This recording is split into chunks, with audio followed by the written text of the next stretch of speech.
வணக்கம் மக்களே. இன்னைக்கு தேதி 11 மார்ச் 2026. இஸ்ரேல் யுஎஸ் ஈரான் வாரை பற்றி நான் பேசணும்னு நினைக்கிறேன். இதில் இப்போதைக்கு நடந்தது மேக்ஸிமம் எல்லாத்துக்கும் தெரியும்.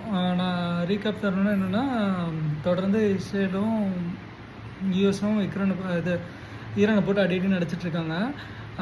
ஈரானோட தலைவரை கொண்டுட்டாங்க, உச்சக்கட்ட தலைவரை. இப்போ அவரோட பையன் அந்த தலைவர் பொசிஷனுக்கு வர்றாங்க. ட்ரம்ப் என்ன சொல்கிறாருன்னா, இவரே நாங்கள் காலி பண்ணிடுவோம், I am not happy about. இவர் தலைவரை நீங்கள் நியமிச்சதாலும் நாங்கள் ஹாப்பி இல்லை, நாங்கள் எதிர்பார்க்குற தலைவர் வரைக்கும் இந்த போராட்டம் நடக்குன்றாரு.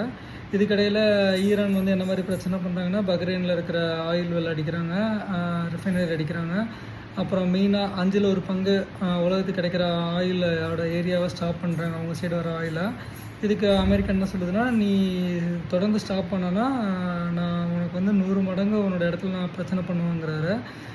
அதனால் அந்தமாரி பண்ணாதீங்கன்றாங்க.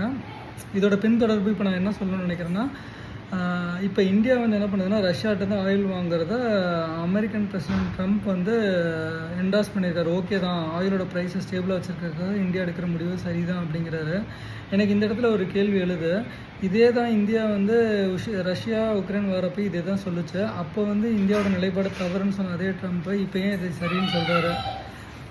என்னோட மைண்டில் ஓடுற அரசியல் என்னன்னு சொல்கிறேன் இந்த இடத்துல. இஸ்ரேல் பொறுத்த வரைக்கும் அவங்க கண்ட்ரோல்டு கண்ட்ரிஸ் தான் ஆப்ரேஷனலாக இருக்கணும்.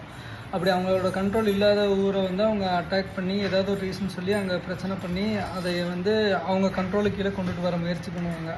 எக்ஸாம்பிள், சைனாவை ட்ரை பண்ணிட்டே இருக்காங்க. சைனா அமைதி காத்துட்டு அவன் வேலையை சரியாக பண்ணிகிட்ருக்கான். ரஷ்யா அவன் கண்ட்ரோல் இல்லை, அவனையும் வம்புழுத்துட்டே இருக்காங்க.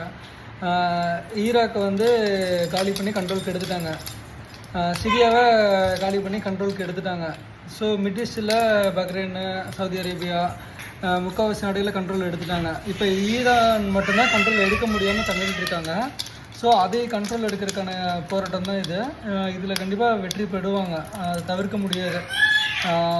என்றைக்குமே குறைந்த எண்ணிக்கையில் இருக்கிற மக்கள் தான் பெரும்பான்மை மக்களை ஆள முடியும். ஆனால் கஷ்டம் தெரிஞ்சவங்க அவங்க தான்.